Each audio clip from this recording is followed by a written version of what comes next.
doesn't play by their rules. She will never be your old school black Republican. But look at their record. Why would you want her to be?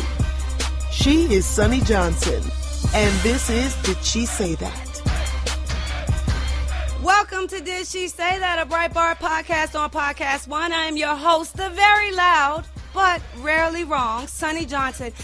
And for the purpose of this podcast, I feel like I need to put on a freakum dress. You know, maybe throw on some high heels. Maybe add just a little bit of makeup so I can humbly give you a diva, did she say that moment for your ass when I say Milo Yiannopoulos is in the motherfucking building. Like I said, we got a really big team and we like some really big things. So subscribe to the podcast, people. Give your girl a 5-star rating. Hit me up on social media at Sonnie Johnson. That's SONNIE. If you put a Y, you're being a dick.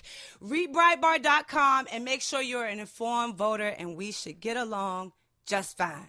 Now, usually this is where we mix some conservative intellect with hip-hop culture.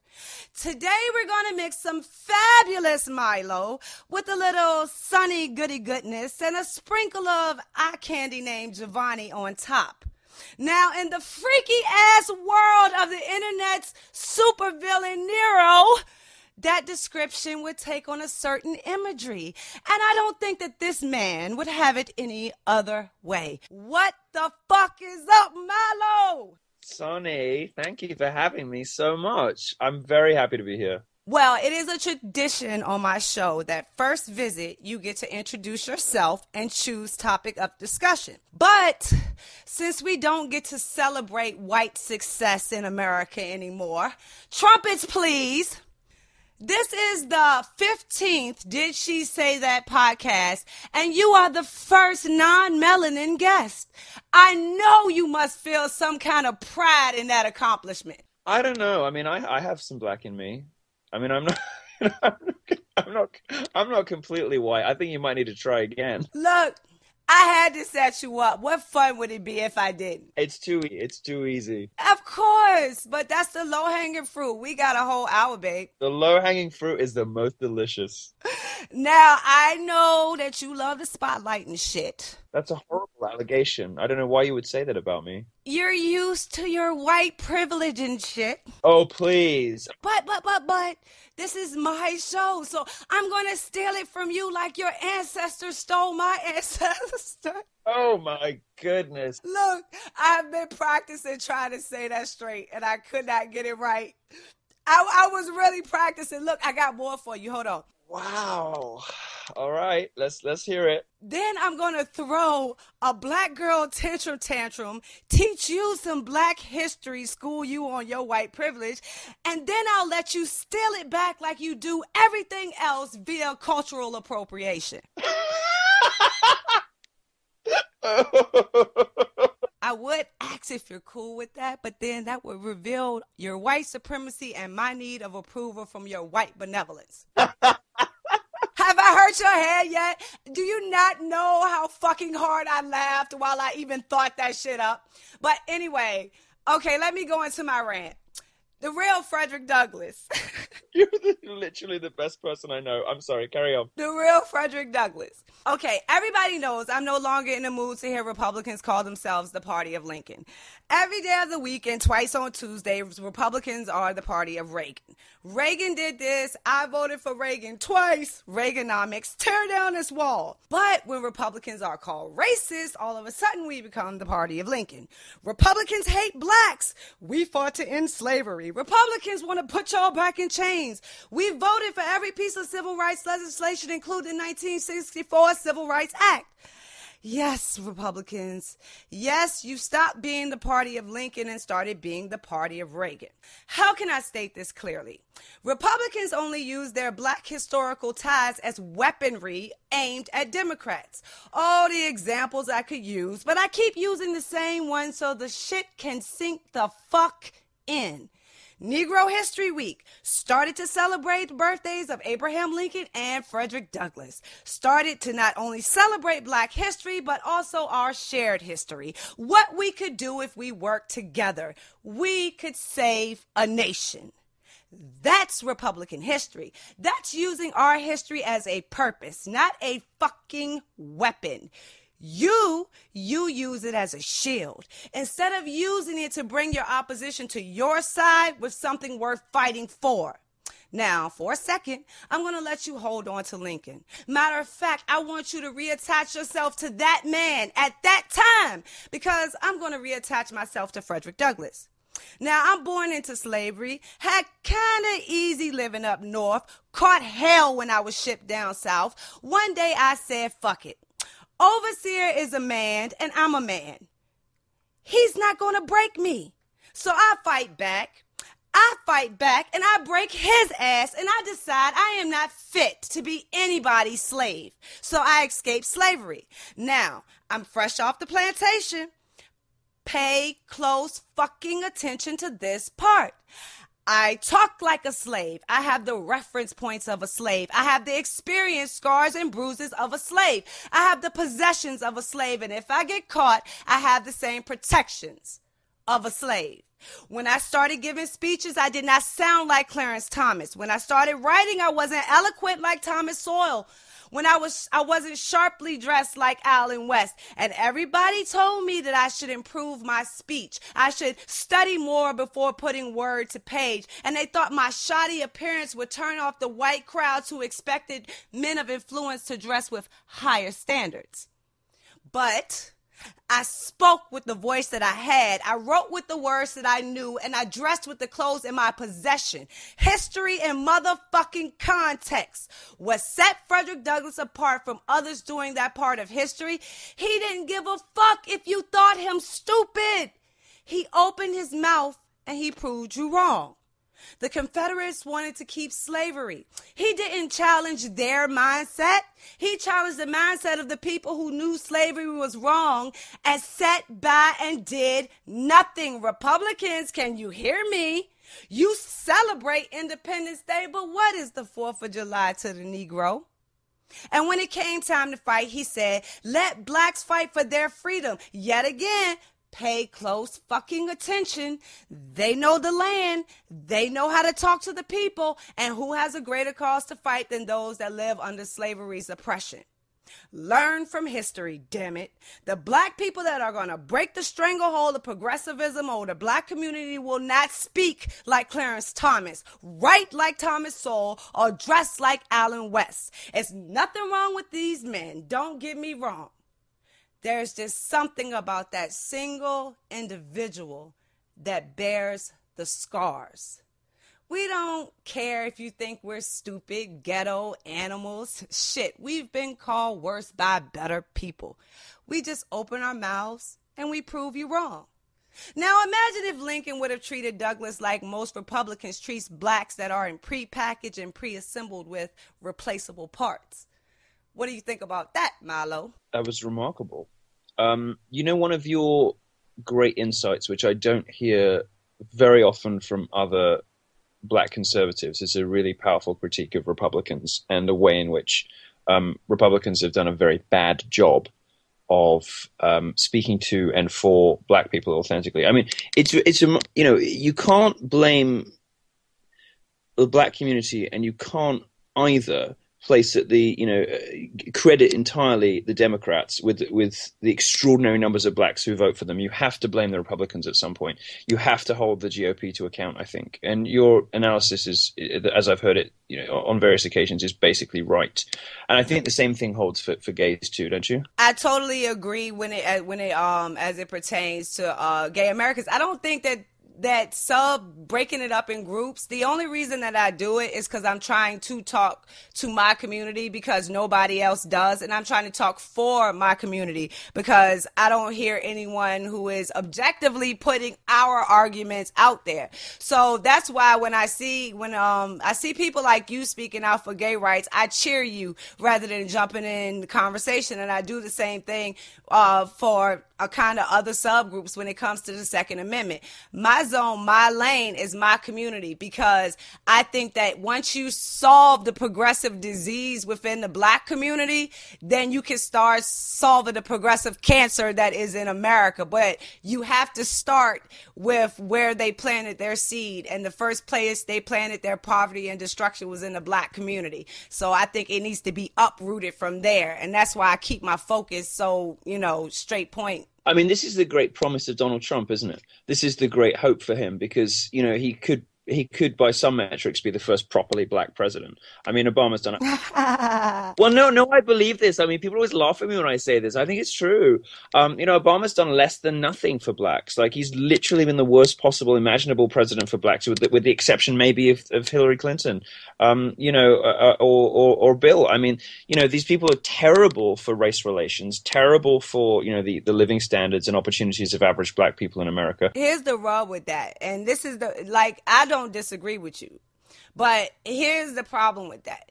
When I grew up, I didn't know the name of Barack Obama. I didn't know anything about him. I didn't, foresee him coming, but I knew poverty. I knew death. I knew destruction. So when we frame that argument around Obama, why it is so ineffective is because we're talking about generational poverty. So they're like, okay, my grandmother was poor. How did Barack Obama cause my grandmother's poverty? And that's why it's so hard when we frame that argument around him. If you've been in a generational shit, those people don't want to see it laid at the feet of Barack Obama because they've seen it their entire lifetime. Of course, but you have to start fixing the problem somewhere. And you don't fix the problem by encouraging people to wallow in grievance and victimhood. You don't fix the problem by, pandering to the worst elements of grievance culture, and not instead encouraging people to take part in the American dream and take part in public life and have aspiration and drive and determination and to be held to account for bad decision making and rewarded for good. Now, replacing the absent black father with the state, which is what the Democrats want to do, providing a huge federal government that will do all of the things that a father figure should, is just keeping people down, keeping people poor, robbing them of the tools that they need to aspire and to achieve and to accomplish anything. And this is why I like Trump for blacks. Because, we had a conversation about this in Washington a few months ago, and you said, I see Trump on the plane. I see Trump, and I want that. I want my name on a building one day. Doesn't everyone? And it's that aspiration, his sort of unashamed celebration of his own wealth and success, which I think black people can relate to because they have that in their own iconography. They have that with Jay-Z. They have that with Kanye. They have that with, well, maybe most of Kanye's fans are probably white, I think. But I'm a Kanye. I fucks with Kanye. I have to admit that. I fucks with Kanye. I never met a black person who's like a Kanye mega fan. I mean, I met plenty of Tiger, Lil Wayne, yeah, we still want to give him credit from graduation day because we still want to give him credit because that shit still bang hard. It's still bang hard. You put it. It does, but no, he's for white people. He's like Drake. He does a really good job of being black. No, but I mean, if you like, what would Jay-Z do if he was a property developer? He'd have buildings exactly like Trump's. Most definitely, and that's what you hear Jay say. I repeat that all the time. Jay will be like, "I'm at the Trump International. Ask for me." He knows it. He equates it with luxury, and he gives Donald Trump kind of that stamp of approval. And I'm waiting for the first one to have the balls to come out. You had Ice Cube kind of flirt with the idea of trying to explain the appeal of Trump. He got scared off, didn't he? He got scared off. They bullied him for being quiet. I don't think so. I think he sees the money side of it now, and they tried to scare him before when he switched over from being gangster to doing the family, friendly movies. Then they were like, "Oh, you lost something. You ain't a nigga no more. This, that, and the other." And he was like, "Fuck you. I'm getting this money." When they were crying about Oscar so white, he was like, "Fuck you. Pay me." And I think that attitude is being shown. And I thought about this, and I'm going to expand on it in another show. But one of the I passed this Ayn Rand quote, and it says one of the best principles of America is they kind of came up with and coined the term of making money. The idea that it wasn't inherited, it wasn't gifted, it wasn't stolen or looted, that it was actually meant to be made and to be grown. You don't have to take it. You don't have to take it. And this is the problem, you know, with so many people who grow up in underprivileged circumstances. They're never educated about economics and entrepreneurship and the economy. Oh, yes, we are. Yes, we are. But we get our education from hip hop. We learned you build and you stack. We learned basic principles. My very first economic lesson was when Jay-Z said, your single was 99 cents and mine was $4. And I had to stop and think for a minute. You got it, but your peers didn't, right? Like most of that community is not getting the message. It's not hitting. We get it, but what is not attached to it is we have the cultural being of making money. What we don't have is the intellectual attachment that is capitalism. And that is what the GOP has refused to do. Okay, we're going to stop because we're going to bring Giovanni in. My listeners would like string my neck if Giovanni's presence isn't felt. So we're going to take a quick break, and then we're going to jump right back in with more Milo and Giovanni. Did she say that? Sonnie Johnson. Be right back. Pricing information is great and necessary, but there's more to car buying than just price. There's the actual buying experience. And to enjoy a better one, you have to go to a TrueCar certified dealer. They're there to help you find the car you want, and they're what makes TrueCar unique. With TrueCar, you can connect with a local certified dealer of your choosing so you can lock in guaranteed savings off MSRP and enjoy a better buying experience. TrueCar customers are more likely to enjoy a faster buying process when they connect with TrueCar certified dealers. Over 2 million cars have been sold to TrueCar users by the TrueCar Certified Dealer Network, and there are over 11,000 TrueCar certified dealers nationwide. You will work directly with a TrueCar certified dealer contact, and TrueCar users save an average of $3,279 off MSRP. And using the TrueCar website or the TrueCar app, you can easily find the car that you want. So when you're ready to buy, new or used, visit TrueCar.com or download TrueCar app to enjoy a better car buying experience. Some features are not available in all states. Now let's get back to the swagger. Did she say that? Here again is Sonnie Johnson.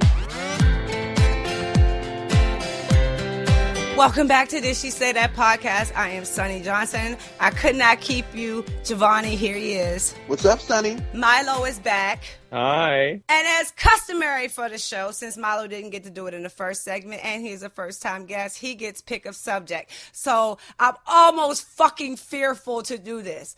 Milo, the floor is yours. Well, in the break, I was just Googling Giovanni, who I didn't know before, so I'd quite like to talk about those abs. But let's move on. Let us instead talk about, you know, an interesting thing I noticed this morning. Black Lives Matter has opted out of taking part in the San Francisco Pride Parade. And they say it's because the increased police presence makes everybody less safe.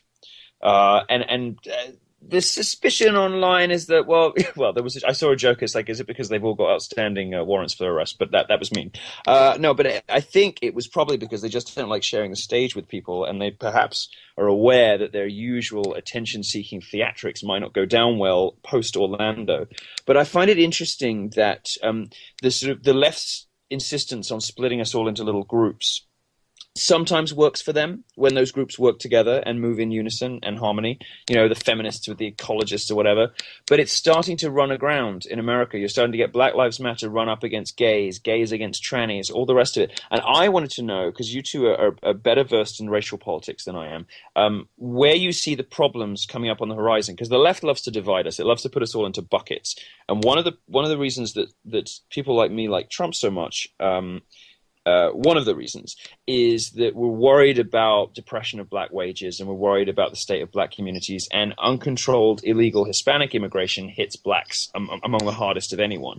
And so, there's this brewing war here between the minorities, in my view. I wrote a column about it last year called Minority Wars.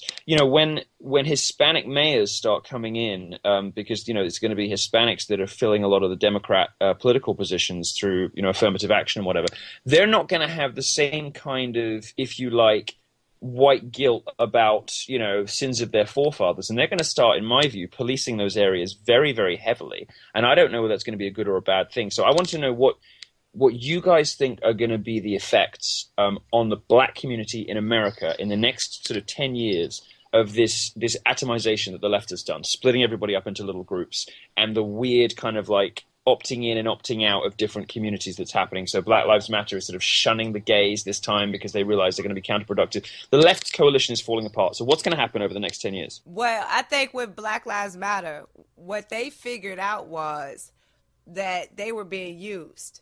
And I think that hurt their feelings. And I predicted this back in October.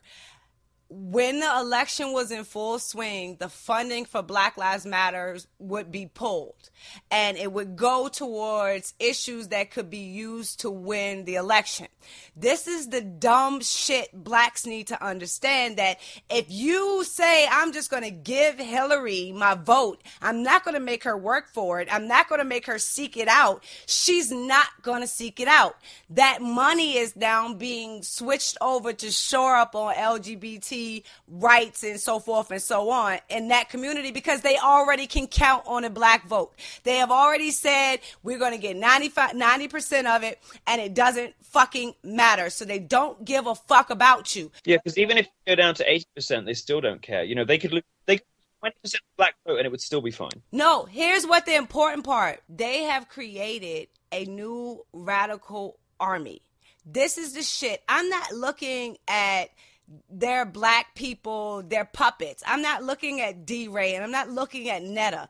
I'm looking at Van Jones. I'm looking at those motherfuckers that they are putting in power positions to move forward, who have buried their radical ends so they can clarify their radical means, which means they don't act like communists. They don't act like they're radical left-wing lunatics. They don't act like they're for that shit. They pretend. But they're gathering power, and they're consolidating it around this Occupy Wall Street. All it does is morph, and all it does is change, and all it does is grow position upon position. And I think that is what we're going to see this summer. All this army, this radical army that they have built for their American summer, they are going to send it after Donald Trump. There were two good points there. The first, that Democrats consistently take the black vote for granted and don't work for it. And secondly, that there does seem to be this sort of sleeper army of very, very politically radical people. And, DeRay running for mayor was sort of funny because we always knew he was going to fail catastrophically.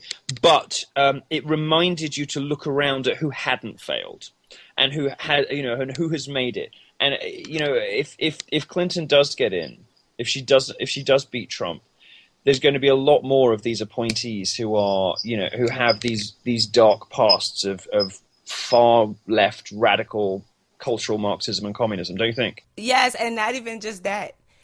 More gun laws mean more niggas are going to get locked up. They're going to put stricter penalties on drug laws, and they're going to make sure more niggas are locked up. They have done it before. The Clintons have done it before when they held power. It's not just incarceration rates. It's not just strengthening gun laws so more are in prison. More will be dead. I mean, more black people will be dead. I mean, nobody saved more black lives in America in the last, couple of decades than Rudy Giuliani, by policing properly. But it wasn't through stricter gun laws. It was by proper policing. Once you start tightening up the gun laws, people don't just end up in prison more, they end up dead. Giovanna, you better jump in because I'll overtalk. So I just wanted to go back to the point about the Black Lives Matter opting out of the parade.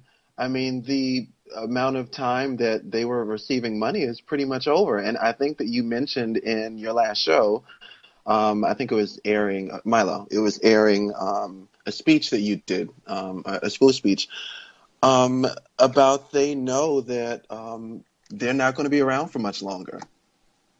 I mean, that's pretty much it. And they're both a part of the Democrat Party, and it appears that, hey, we can't share the same stage.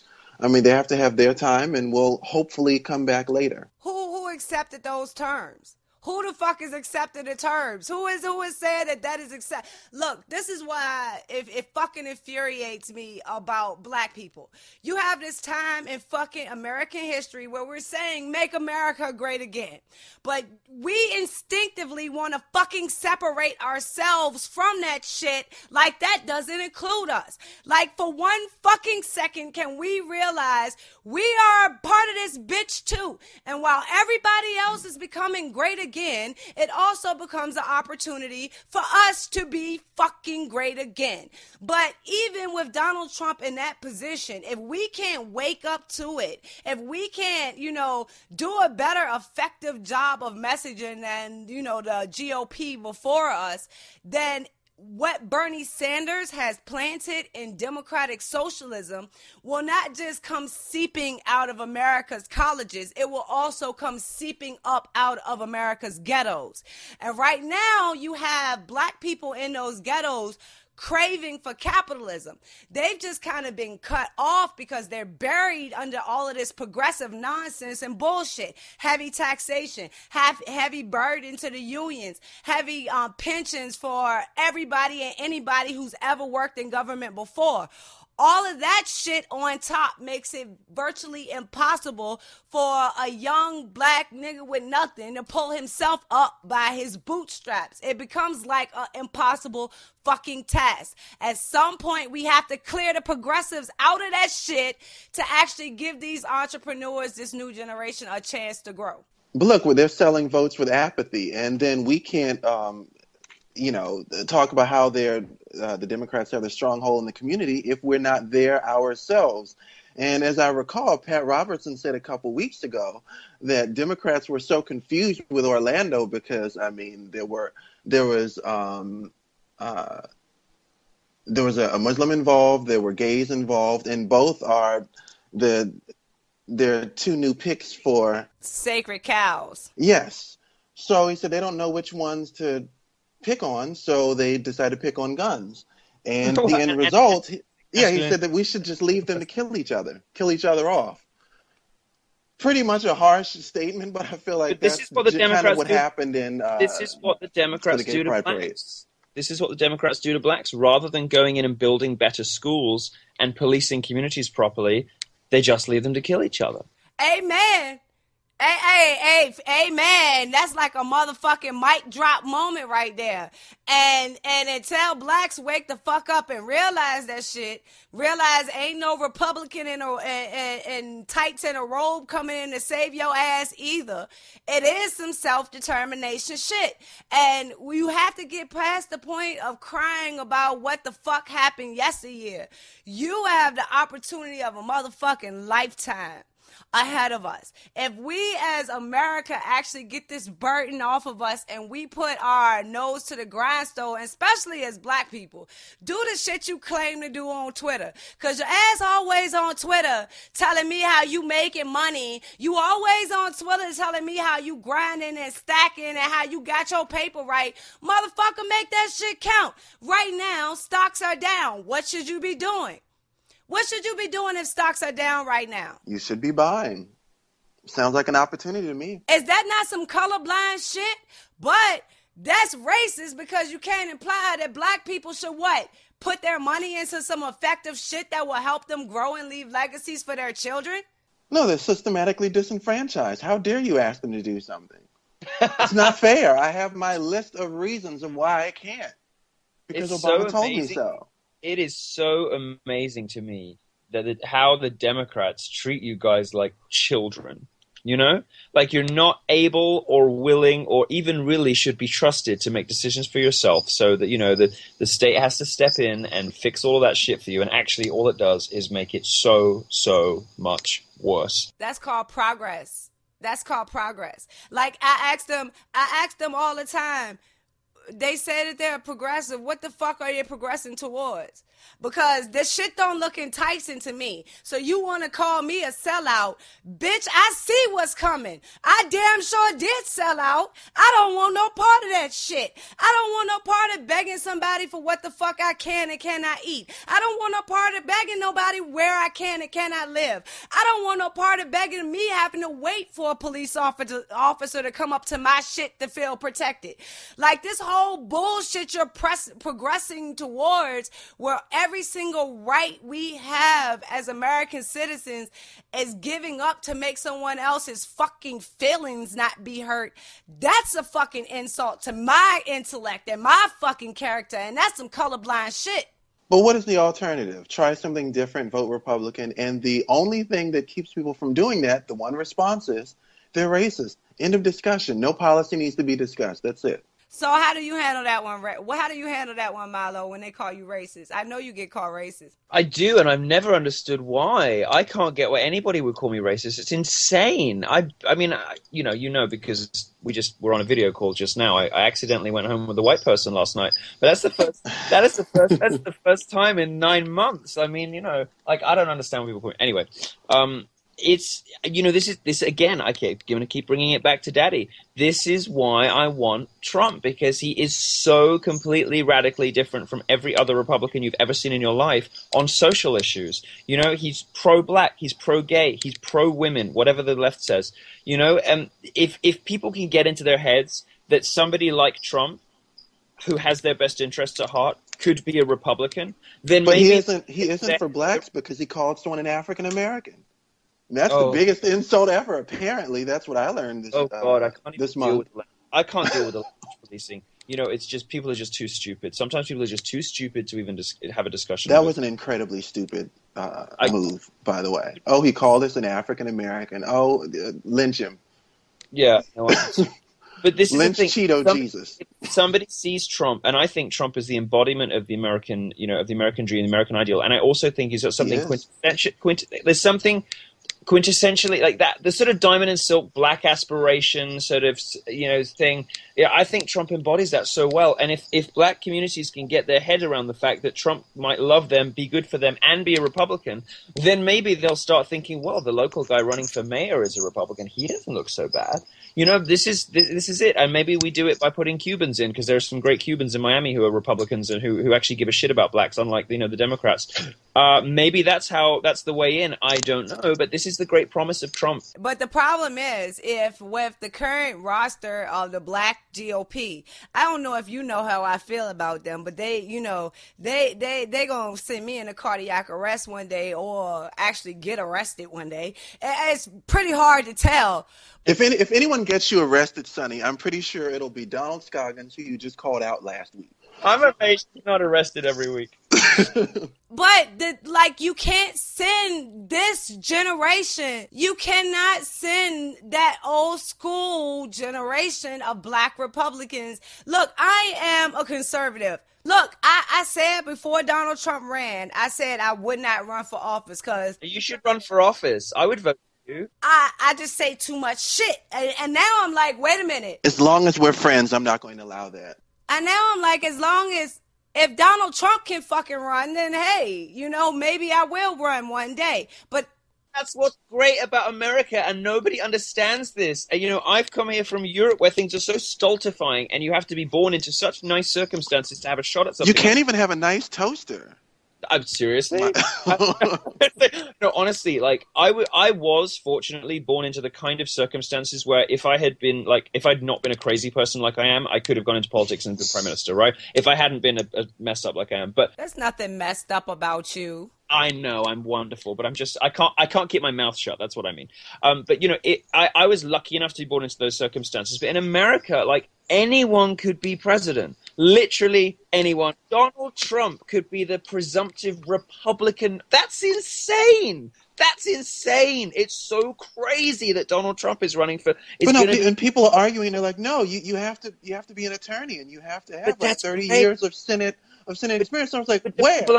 Do people understand how amazing that is? Do people understand how amazing America is? That anyone can run for president, and And Donald Trump could be. That's wonderful. That's great. Anyway, As that's you why said, he embodies the American dream, and that's the thing that I love about him. And I mean, you don't have to. Yes, So, Sonny, Sonny.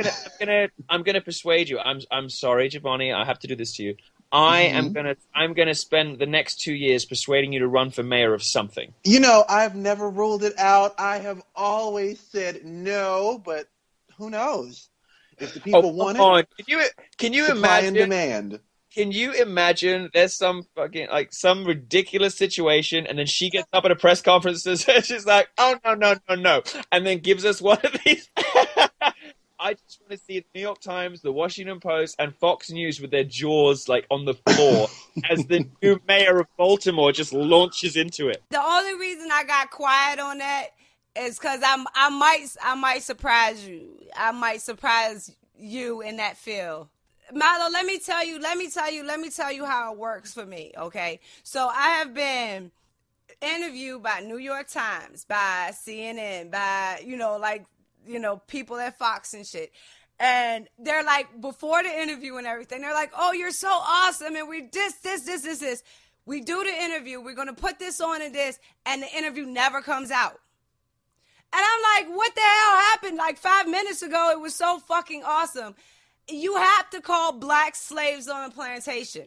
You have to have negative shit to say about black people or you don't get airtime. If I can come in and I can talk about the success that is currently in the black community, I can talk about the moves we are making, the shit that we are actually doing, the areas where we are actually progressing, and just take Atlanta as the first thing because it instantly pops to mind. And the economics of commerce that we now have running out of Atlanta, both culturally and intellectually. You can't have that conversation with any Republican or any conservative because they don't want to hear that shit. They want to hear... You need to be less Sonnie Johnson and more Jason Riley. I've told you this before. He's awesome at giving those points. Every time he is on television, I know exactly what he's going to say. I can't say I fear for the youth in my community, even though I know that they can be persuaded to take a different route. I fucking fear for them. I can't say that because I'm supposed to be calling them thugs and animals. I actually had to go in front of a Tea Party group and tell them, well, if you can call them monkeys, then you might as well call me a fucking monkey. And all of them looking at me like I'm fucking crazy. I'm like, do you not understand that I am no fucking different from them? It's just a matter of circumstance that got me here. So stop with the bullshit and the condescension because it's not fair for them to call you or Uncle Tom. So if a liberal, a social justice warrior calls a black conservative a Uncle Tom, then it's wrong. But a black conservative or Republican can call a black liberal or social justice warrior stuck on a Democrat plantation, and that's totally fucking acceptable. Well, all it is a slave calling a slave a slave. It's Mickey calling Minnie a mouse. All y'all doing is both calling each other niggas, basically, and we're getting nowhere in the conversation about how to change shit in our communities. I was waiting to see how you were going to go. Shut up, man. I was head chorister at Canterbury Cathedral. I have perfect pitch, and that did not pass me by unnoticed either. I was like, we're creeping up by the seminary. I used to be a choir director. Carry on. I was like, yep, another half semitone. You get 2 warnings on this show that I'm loud, so I'm not apologizing for it. At only 2. Loud, and the pitch go up. Yeah, you get 2 warnings. It's important. Only when there's some shit that these conversations don't get had. And that's kind of the area where it pisses me off, Let me tell you something that I think you'll find exciting and interesting. I see, if you look at the Brexit, right? Britain voted to leave almost entirely. It's like to stick 2 fingers up at the establishment. The rise of Trump, populism in general on the right and the left, and the emergence of figures in what I call the cultural libertarian movement, the people who are fiercely pro-free speech and have interesting iconoclastic ideas. People like Camille Paglia is making a comeback, Christina Hoff Sommers, me, Gavin McInnes, whatever. And you are part of this. And I think that space is going to be made in politics very soon for iconoclasts, people who don't necessarily fit the traditional molds on either side side of the aisle, either side of the political divide. Trump is an Yay! example. I get to have a job. Yes, you could be whatever you want to be, baby, with those abs. Now, I want to impress this on you, Sonnie, because I think that we're entering a period in culture. And of course, as the late founder of the site we both work for used to say, politics is downstream from culture. I think we're entering a period in culture, and therefore, slightly later, a period in politics where iconoclasts are once again welcomed. We're getting back into the era of the William F. Buckleys, the Gore Vidals. We're getting back into the era of where people who can say interesting and different and unpredictable things. That's kind of where you live. And I think there's going to be space in public life for somebody like you in less than a decade if you did choose to do it. Okay, look, I'm a whisper something to you, but you can't tell a motherfucker. If you tell anybody I told you this, I'm going to deny the fuck that I said it. All right? Sure. You got me? This just for me and you. You got me? I got you. Yo, when I was going to start this podcast, I was getting ready to be Lily White Cracker, right? No cursing, straight, trying to play along. I can't imagine that from you. Yes, I've done it for years. I've played along for years. I saw you after I had done an interview with you. So, I think I did the interview with you the first time cold. That was my first time, ever seeing you. After that, I kind of started following you. I said, if this motherfucker can do this shit, look, hey, it is not even funny. When they said it's going to be you and Milo podcast, I said there's no fucking way in hell I'm not going to be just as much as myself. And that's the byproduct of this motherfucking podcast. Because before then, I have played along, and I've played along quite well. And I continue to play along when the time calls for it, because you got to show people. You can't be just niggerish and then think somebody going to give you a job. You got to have some fucking home training. But it doesn't mean you have to change the core of who you are. And that's what I was trying to make self-evident. Well, if I've been responsible for removing some of your potty training, I'm happy about that, because you're infinitely the better for it. You can shit all over the floor as far as I'm concerned, and I love it. I have a question, Sonnie. Could you please define Lily White Cracker for us, please? I know what she means. I know. I would like to hear her explanation of what that is. Donald Scroggins. All right. Good enough explanation for your ass, Giovanni. All right. Second name drop. All right. Carry on. No, we gonna go out, come back in, talk about my favorite subject with Milo. Okay, let's see if you've ever heard this one before. How would you like to get access to exclusive interviews from iconic names like Seth MacFarlane, Bryan Cranston, Kevin Costner, Michael Moore, Seth Rogen, and many others? Are you kidding? Then you want to join Podcast One Premium. It's all available on demand right now, exclusively at podcastone.com. Premium members have access to exclusive bonus content from hosts like Adam Carolla, Shaq, Nick Ritchie, and more. They also get to participate in giveaways and members-only community events. And that's not all. You can also blog with us and get your favorite star to answer your questions. Pretty cool, huh? And if you sign up for a 2-year annual, we'll even buy you a $50 dinner. So join Podcast One Premium now at podcastone.com. Did she say that? She can say whatever she wants. Back once again to Sonnie Johnson. I told you people, 1 hour is never fucking enough. Back to this, she said that, Sonnie Johnson. Milo is still here. Giovanni is still here. We get to talk about my favorite subject. Look, okay, I bring black people on here and can't talk about hip-hop sometimes. So the fact that I'm going to bring Milo in here, we're going to talk about hip-hop. This is funny. Let's go, Milo. Are you a hip-hop head? Oh yeah, of course. What's your favorite? What do you get down to? Let's see, it's Friday night. You got a young thing on your arm. What are you listening to? they say, I raise anyway.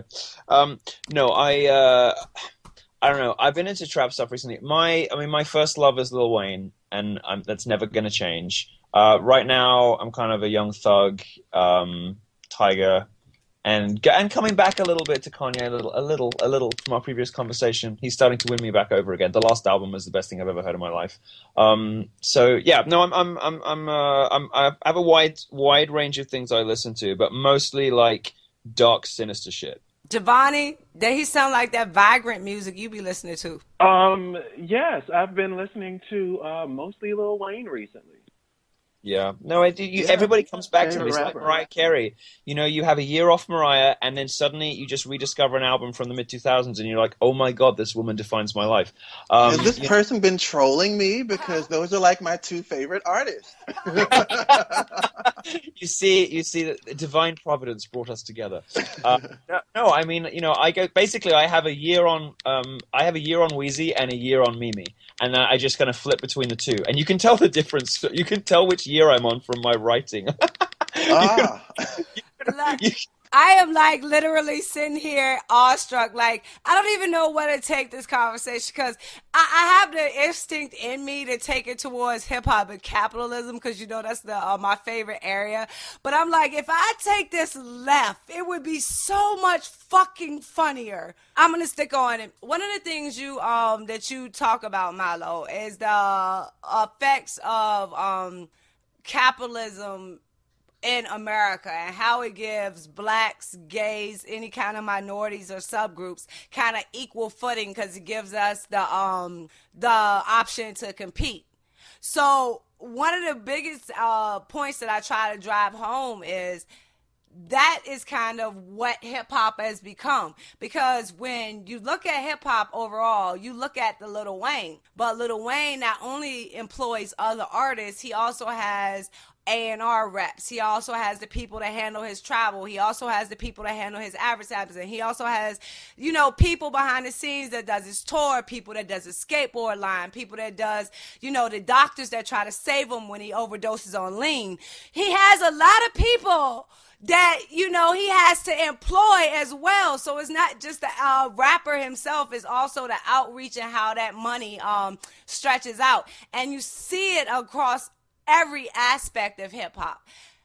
Where in America can you find, like I said, we were talking about that concept earlier, where else in America can you find it acceptable to want to make money? Like hip hop is the only place right now where that is acceptable, not only acceptable but cheered. This is why I have hope for blacks in America, and I know that sounds a very bleak statement to make, but it does. This situation does look ugly sometimes. This is why I have hope, because while white America and even Hispanic America is wandering down this insane path of punishing success and stigmatizing wealth, that was never America's way. People came from Europe to get away from that. People came, you know, from Europe because people were snobby and snooty in France. People were dismissive and contemptuous in Germany, and people wanted to take you down and bitch about you in England. They came to America to make money because America was somewhere that rewarded and celebrated you for doing well, for achieving stuff, for making money, for looking after your family, for creating an empire around yourself. America was the place you could do that without shame. America was the place that was set up to help you achieve that. And what has happened to America now? We stigmatize, we demonize, we ridicule and demean people for having money. Republican candidates have to pretend they're not as wealthy as they are by doing these preposterous, Dear drive. God. Like Mitt Romney driving in and out. That shit gave me a hernia. Like this shit made me. That sounds painful. Flames like literally shot out of my fucking ears and my fucking mouth. I'm like, you are a fucking multi-millionaire and you spend more time telling me about how you suffered in poverty when you were. I don't want to hear about your fucking poverty, bitch. I think we heard that note we were looking for, Milo. You know what? As fellow Mariah fans, we always have one little bit of our brain listening out for the whistle register. There's always a little part of our brain. Okay, fuck it. Y'all want to keep on.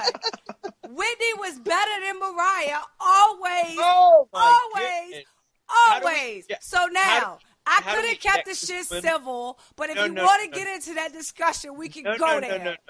No. How do we eject this woman from her own podcast? Only because her husband is sitting next to her, and I know this. Will I not carry this on further? Because I'm a fucking gentleman, okay? That was the most disgusting heresy I've ever heard. That's horrific. That was radio terrorism she just did. That was literally terrorism. Next you're going to tell me you like Beyonce. Just stop it. I like Beyonce hustle and grind. I like her grind. No, I like her swagger, but That's her it. music is Yeah. terrible, and her voice is awful. I give her respect for her It's grind, bloody but awful. yeah, no. Bloody awful. So Listen, might I add, Listen I to would K like to. Michelle. I'd rather listen to K Michelle than listen to Beyonce. So Oh yes, God. Even I can't go along with it. I just would like to say that I appreciate Milo's support of the Black community because over the next 9 months, he might have better prospects for, for the after-hour buddies. So, what? good job. Did I miss it?